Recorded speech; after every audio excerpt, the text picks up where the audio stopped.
Welcome back to Whimsy Yarn and its enchanting world of delightful stories. Today's tale is titled, The Enchanted Battle Begins, the tale of Wizard Mahor and Princess Sajja. This tale contains 3 chapters. Today, we will know what happens in the first chapter. Let's enjoy it and listen together. Once upon a time, in the distant past, there were 3 lands beyond the 7 seas, separated from each other by a sea that only the most formidable of warriors could cross. The sea between each land surged with waves that rocked and shook even the largest ships, making it nearly impossible for anyone to survive the journey without incredible luck. The first land lay to the south, beyond the seas, where no light or radiance existed. It was shrouded in perpetual darkness, untouched by the sun, and became a haven for every beast of the dark, making it their home. The inhabitants of this land turned into monsters, preying on each other with no mercy or compassion. This state of affairs persisted until a ruler from outside, known as the sorcerer Mahor, emerged. The second land was directly north of the Land of Darkness, a realm where light and darkness battled constantly. When not illuminated by the sun or moon, it was engulfed by the darkness of clouds, pierced only by the flashes of lightning. This condition dominated, leading its inhabitants to name it the Kingdom of Lightning Bolt. Its people were humans, whose ancestors settled there in ancient times for reasons long forgotten. They found themselves in a land surrounded by merciless seas, choosing to make it their home, living off its resources, and avoiding leaving for fear of perishing in the sea, or in the Land of Darkness, rumored to be inhabited by fierce monsters. North of the Kingdom of Lightning Bolt, beyond the seas, lay a pure white land covered in ice, cold and devoid of visible trees or stones. No one who ventured there, as told by the stories, found any food or living creatures. It was a desolate land where no creature would willingly reside, as anyone forced to stay would perish from the cold or hunger, assuming they survived the treacherous sea. This icy land remained largely unknown to the inhabitants of other lands, with tales about it resembling myths and legends rather than proven facts. The Kingdom of Lightning Bolt was a land of humans ruled by a king whom the people called Moonlight. He ascended to the throne on a moonlit night without clouds, lightning, or thunder, and he was a strong king with formidable might. Before his reign, his father sent him with his soldiers to the southern seas, training him in adventure to dispel fear and teach him courage. Despite the calmness implied by his title, Moonlight was a brave and daring man who feared no challenges.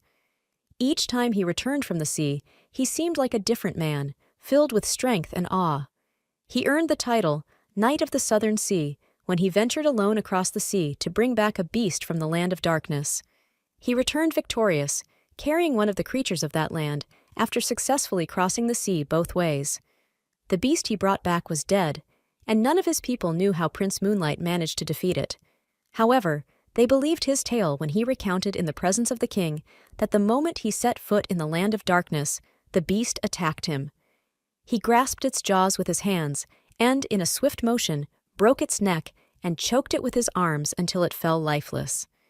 He then tied it with a rope and dragged it to his ship before bringing it back to the kingdom, crossing the terrifying southern sea. Upon seeing this, his father, the king, and his ministers had no choice but to believe his story. The people shared this tale in their gatherings, praising the prince, which instilled fear in his enemies. When Moonlight's father passed away, the people saw no reason to prevent him from succeeding his father as king. He was proclaimed their ruler, and indeed, throughout his reign, he did not deviate from justice and wise governance. The entire populace attested to his capability as a king, noting his strength and the awe he inspired, which ensured that his ministers complied with his commands without question. They knew that defying his orders would bring severe punishment, a fate they dreaded. On the first day of his rule, he announced that any minister who failed miserably in their duties would be bound hand and foot and sent on a ship to the southern sea. If they managed to free themselves and return safely, they would receive his pardon and a second chance to atone for their mistakes. Knowing the near impossibility of returning from such a journey, or at least the very slim chance of survival due to the dangers that awaited in the Land of Darkness, many of his ministers and officials sought to excuse themselves from their responsibilities. Seeing this, the king began selecting the best men of his people for these tasks, compelling them to accept the responsibilities without the option to refuse. His rationale was that his father had subjected him to the same trials, and they should succeed in their duties as he had in his, considering what he demanded of them was less than what he had faced. The king married one of the girls from his people, whom he chose himself after his father's death. She lived her entire life under his protection, and he did not marry anyone else. He wished to have a male heir to whom he could pass the responsibilities of ruling after him. He often dreamed of training his son in courage and strength, as his father had done with him. However, that wish remained unfulfilled throughout his life, as his wife bore him only a single daughter whom he named Princess Sajja. She was born on a quiet night filled with stillness, without thunder or lightning. Because she was a girl, he feared that her weakness might be a reason for others to seize the throne from her, and he did not want to subject her to the same harsh treatment his father had subjected him to. Yet, despite this, he wanted to train her in combat and raise her with the principles of wise governance. In her childhood, Princess Sajja was like any other girl from the kingdom. She lived in her father's palace, playing and frolicking in its halls, as if she were not a princess destined to become queen after her father. 7 years of her childhood passed filled with fun and play. When she reached the age of 7, her father decided to start her education and prepare her to acquire the knowledge necessary for governing. He appointed the most skilled teachers and selected the best knights to train her in the arts of combat.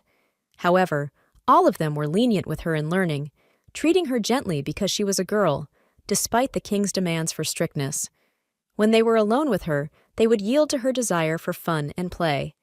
Thus, every aspect of her education and training was mixed with playfulness and amusement, and strictness or seriousness in her learning and training was only apparent when the king was present. When he was, the training and learning sessions would end quickly, because Princess Sajja would burst into tears even in her father's presence, retreating into her mother's arms. The king found no way to compel her to learn and train except by what pleased her in play. Princess Sajja grew up and reached the age of 20. There was little that distinguished her from most girls of her people, except that she was a princess living in the palace. She had not surpassed them in knowledge or combat training, nor had she gained more courage than they had.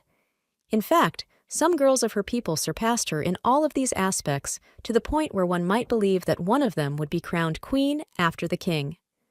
While she woke up in her bed each morning, relaxed and free of any concern except to enjoy her day with fun, she heard an unusual commotion in the palace. This alarmed her, and she quickly went to the hall to ask the servants what was happening in the palace. She learned that her mother, the queen, was not well, having collapsed unconscious after having breakfast with the king that morning. Princess Sajja rushed to her mother's room but was prevented from entering because the doctor was inside with the king, who had ordered that no one be allowed in. She waited anxiously for what felt like an eternity, not knowing how long had passed. No sooner had the doctor left, followed by the king, than Sajja rushed to him, inquiring about her mother's condition, her eyes searching his face for any sign of good news. However, the doctor lowered his head without giving a clear statement. She then found herself in the king's embrace as she hurried into her mother's room to check on her. The king sorrowfully informed her that the queen had passed away. The world spun around her, and she fainted in the king's arms. From that moment, Princess Sajja transformed from a carefree princess, unconcerned with anything, into a princess who viewed life as dull and devoid of joy after her mother's death. Seeing this, her father, the King Moonlight, insisted that she accompany him in all matters of the court, both inside and outside the palace, to lift her from her depressive state. He selected companions for her who were more knowledgeable and skilled in combat than she was.